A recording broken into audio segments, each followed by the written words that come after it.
most people say they want to be a millionaire. What they might actually mean is I'd like to spend $1 million. And that is literally the opposite of being a millionaire. Hello everyone. Today we're uncovering the insights from The Psychology of Money by Morgan Housel. This book isn't just about money. It's about human behavior and understanding ourselves better. Let's dive into its core concepts. 2. The role of luck and risk. While talent and hard work undoubtedly contribute to financial success, the unpredictable elements of luck and risk often overshadow their importance. Consider this: the era in which you are born might determine the kind of economic conditions you grow up in. For instance, someone born during an economic boom like the Roaring '20s had a different starting point than someone born during the Great Depression. Similarly, the country or region of your birth plays a pivotal role. For example, being born in a country with a stable economy and ample opportunities can give an individual a head start compared to someone born in a war-torn region. Moreover, unforeseen global events, such as the financial crisis of 2008 or the global pandemic of 2020, can abruptly change financial trajectories, rendering previous plans or strategies obsolete. Such events can wipe out savings, investments, or job opportunities, emphasizing the unpredictability of financial planning. It's tempting to look at successful individuals and attribute their achievements solely to skill. While skill is a significant component, it's crucial to acknowledge the role of luck, whether it's receiving a timely investment, meeting a mentor, or simply being in the right place at the right time. On the flip side, risk is always lurking. An investment that seems promising might collapse, or an industry that looks stable might face unforeseen disruptions. Therefore, diversification and preparedness become essential strategies in managing these risks. In essence, while we control certain aspects of our financial journeys, many external factors, both fortunate and challenging, play significant roles. Recognizing and respecting the roles of luck and risk can lead to more grounded and realistic financial decisions. 3. The power of compounding. Albert Einstein, with his brilliant insight into the universe, once referred to compounding as the eighth wonder of the world. At its core, compounding is a simple concept. It's the process where an investment doesn't just earn interest, but that interest itself earns interest in the subsequent periods. This leads to exponential growth, not just linear.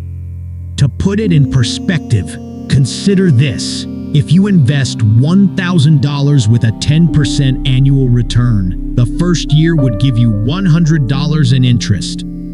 But by the second year, you're earning interest not just on your initial $1,000, but also on the previous year's $100 interest. So, by year 2, your interest would be $110, not just $100.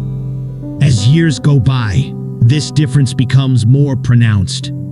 This snowballing effect means that small and consistent investments made early can grow into substantial amounts over time. For instance, someone who starts saving in their 20s can accumulate more wealth by retirement than someone who starts in their 30s, even if the latter invests more money. This underscores two vital lessons: the importance of starting early and the value of patience. Moreover, compounding isn't just applicable to investments. It can relate to knowledge, skills, and even habits. A little bit of consistent learning or improvement over time can make a vast difference in one's expertise and life outcomes. The magic of compounding reminds us that in the financial world, patience isn't just a virtue, it's a powerful strategy. 4. Emotions and money. Emotions play a crucial role in our financial journey. Think about the number of times you've heard stories of people making impulsive purchases out of excitement or selling their stocks during a market dip due to fear. Historical market crashes, like the one in 2008, exemplify how widespread panic can escalate a downturn. Such events have shown how emotions like fear can lead to herd behavior, resulting in panic selling. Conversely, during periods of rapid economic growth, the emotion of greed can blindfold investors. This can cause them to overlook glaring red flags, making them susceptible to bubbles. It's essential not just to recognize these emotional triggers, but also to have strategies in place to manage them, ensuring that our feelings don't cloud our financial judgment. 5. The dangers of taking on too much leverage. Leverage, while a powerful financial tool, carries with it inherent risks. By borrowing money to amplify potential returns, investors are essentially playing a high-stakes game. When things go as planned, the rewards can be substantial. However, when markets turn sour, leveraged investments can lead to losses far exceeding the original amount invested. A stark reminder of this danger was the 2008 financial crisis. Many institutions and individuals were over-leveraged, taking on more debt than they could manage. When property values started to drop and debts came due, a domino effect of financial ruin ensued. Housel's message is clear. While leverage can be tempting due to the allure of enhanced gains, it's essential to understand and respect its risks thoroughly. 6. The importance of flexibility. Financial markets, much like life, are replete with uncertainties. Many people often make the mistake of rigidly sticking to a financial plan or strategy, believing that it's foolproof. However, when unexpected events occur, like economic recessions, health crises, or even personal emergencies, such rigid plans can quickly unravel. The essence of flexibility lies in its adaptability. Being flexible means having the ability to adjust and realign your financial strategies in response to changing circumstances. For instance, if a market downturn affects your investments, flexibility might involve reallocating assets or seeking alternative investment avenues. Or, on a personal level, if there's a job loss, it might mean adjusting one's budget or tapping into an emergency fund. Flexibility isn't about predicting the future. It's about being prepared and adaptable when the unforeseen strikes. 7. The difference between being rich and being wealthy. Being rich is often characterized by a high income and the ability to buy luxurious items and experiences. It's visible affluence, the kind that makes headlines and turns heads. However, this outward display of wealth can be precarious, tied to the next paycheck or the current state of the economy. In contrast, being wealthy is less about display and more about substance. It's having enough assets to support your lifestyle without a regular paycheck. Wealth is measured not by the cars in your driveway or the brand of your clothes, but by the number of days, months, or years you could survive without working. Wealth is about longevity, security, and the ability to weather financial storms. It offers freedom from debt, freedom from the relentless pursuit of the next dollar, and freedom to pursue what truly matters in life. It's the quiet assurance that you are financially secure, whether or not you choose to showcase it. 8. The role of ego in financial decisions. Our ego is often the silent partner in our financial decisions, whispering suggestions that may lead us astray. It pushes us to buy bigger houses, flashier cars, and more luxurious vacations, all in an effort to signal our success to others. This phenomenon, known as conspicuous consumption, can lead to a cycle of endless spending as we try to maintain a facade of wealth. It's a precarious path, one that can lead to financial ruin if left unchecked. Housel advocates for introspection, urging us to question whether our financial choices are truly for our happiness and well-being, or if they are simply a response to societal expectations. By recognizing the role ego plays in our financial lives, we can make more deliberate, authentic, and ultimately satisfying decisions. 9. Importance of financial literacy.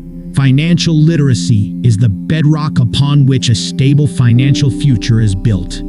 It's understanding not just the mechanics of money, how to save, invest, and spend, but also the underlying principles that govern financial markets and personal finance.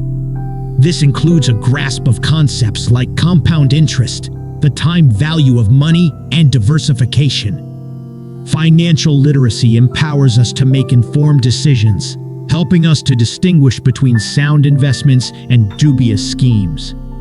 It equips us to plan for retirement, navigate the complexities of taxes, and ensure we're not caught off guard by inflation. It's also about understanding our psychological biases and how they can lead us astray. In essence, financial literacy is not just about accumulating wealth. It's about building a fortress around it, protecting it from ignorance, impulsivity, and the unforeseen vagaries of life. 10. The value of personal stories. Our financial behaviors are a tapestry woven from the threads of our personal histories. Each person's tapestry is unique, colored by the experiences, lessons, and narratives passed down through generations.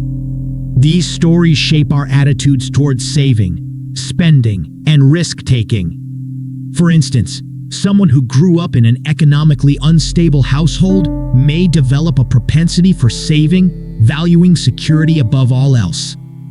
Another individual might have been taught that taking calculated risks is essential for financial growth. Understanding these personal narratives is crucial, as it helps us to untangle our motivations, biases, and fears.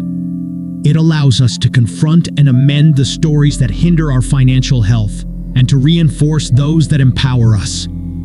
Ultimately, recognizing the value of our personal stories enables us to write new chapters, ones that align with our goals and aspirations. In The Psychology of Money, Morgan Housel delivers a compelling argument that understanding our behaviors, emotions, and personal histories is as important, if not more so, than any technical financial knowledge. By delving into these often overlooked aspects, we can chart a path to financial success that is both fulfilling and sustainable. It's not just about growing wealth, but also about understanding ourselves and making peace with our financial decisions. We hope this summary has provided valuable insights, and we highly recommend diving into the full book to explore the nuanced stories and examples Housel presents. Remember, money isn't just about numbers. It's deeply intertwined with the fabric of our lives.